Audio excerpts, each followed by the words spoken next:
देखिए, राहुल गांधी जी आदतन गालीबाज हो चुके हैं। उनकी हर वाक्य में गाली और महिलाओं के लिए अभद्र टिप्पणी उनकी मानसिकता में जा चुका है।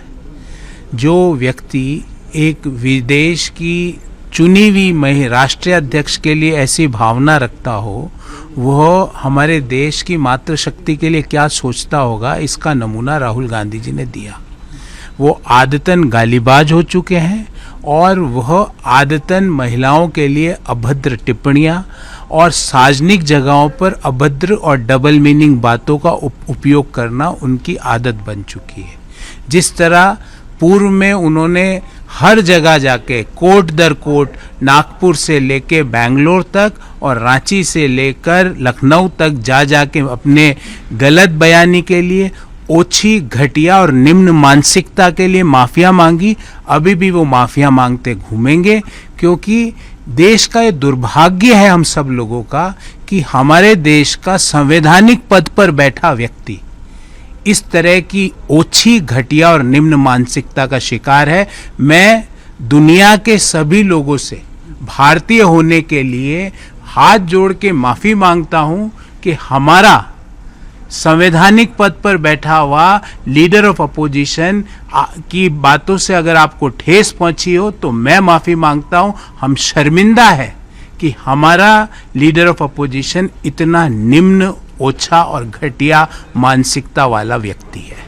हालांकि सर, अगला सवाल भी राहुल गांधी को लेकर ही है, जो उन्होंने प्रधानमंत्री को लेकर कहा और विदेश नीति को लेकर कहा। जिस तरह से कल उन्होंने ओछा प्रदर्शन किया, भारतीय संसद के इतिहास में, भारतीय लोकतंत्र के इतिहास में इससे ओछा लीडर ऑफ अपोजिशन भूतो ना भविष्यत, ना तो पहले हुआ ना आगे कभी हो सकता है। और उनके साथ एक और व्यक्ति जो आज उस पद जहां खड़ा है, उसका कारण सिर्फ उसकी माता है। वह व्यक्ति जिस तरह से घटियापन कर रहा है, ओछापन कर रहा है, और राहुल गांधी जी जिस तरह से वहां मस्करेबाजी कर रहे हैं, मुझे लगता है देश के लोगों का दुर्भाग्य है कि ऐसा मस्करा, निम्न ज्ञान वाला, ओछा, निम्न मानसिकता वाला, महिलाओं के लिए डबल मीनिंग बातें करने वाला, लोकतंत्र को नष्ट करने वाला ऐसा व्यक्ति भारत का लीडर ऑफ अपोजिशन बना हुआ है। ये भारत के लिए, हम सब के लिए शर्मिंदा करने वाला क्षण था। और मैं आपको विश्वास दिलाता हूँ, देश के लोकतंत्र को शर्मिंदा राहुल गांधी कर रहे हैं। तो वो 42 उनका निम्नतम स्कोर था, वो 2029 में 42 से नीचे जाके गिरेंगे। उधर सर, ऑपरेशन सिंदूर की अगर बात करें तो एक बार फिर पाकिस्तान ने गीदड़ भक्की जैसी बात की है।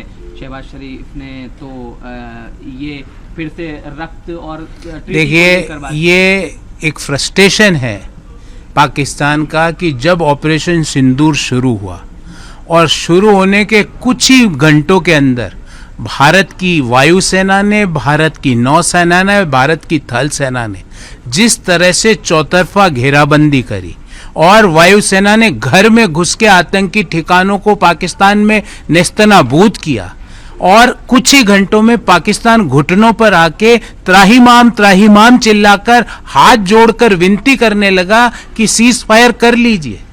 वो भारत की सेना के पराक्रम की और भारत की सरकार की आतंकवाद के संबंध में निर्णायक नीति की जीत थी। पहली बार सरकार ने, देश के आजादी के बाद पहली बार किसी सरकार ने आतंकवाद के खिलाफ निर्णायक नीति का उद्घोष किया।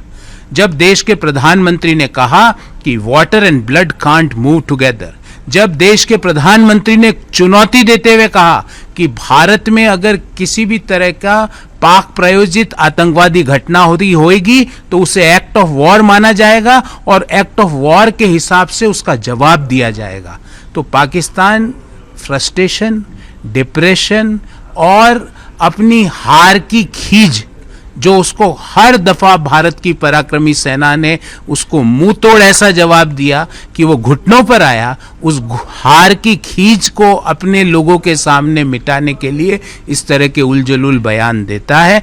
मुझे लगता है अंतर्राष्ट्रीय लेवल पर और पूरी दुनिया ने देखा कि पाकिस्तान ने हजारों की संख्या में ड्रोन भेजे, पर एक ड्रोन भी भारत की जो टेक्नोलॉजी थी सेना के पास, एक ड्रोन भी भारत की महान धरती पर नहीं गिर पाया। ये दुनिया को भारत की सेना ने दिखाया। तो पाकिस्तान एक फ्रस्ट्रेटेड, डिप्रेस्ड और हार की खीज मिटाने वाले लोगों का बंच है। वहां पर इतना इंटरनल इकोनॉमी से लेके सोशल तक इतने डिसरप्शंस है कि वहां के जो राष्ट्रीय अध्यक्ष है वो अपनी फेस सेविंग के लिए इस तरह के घटिया बयान देते हैं। इसमें कोई दम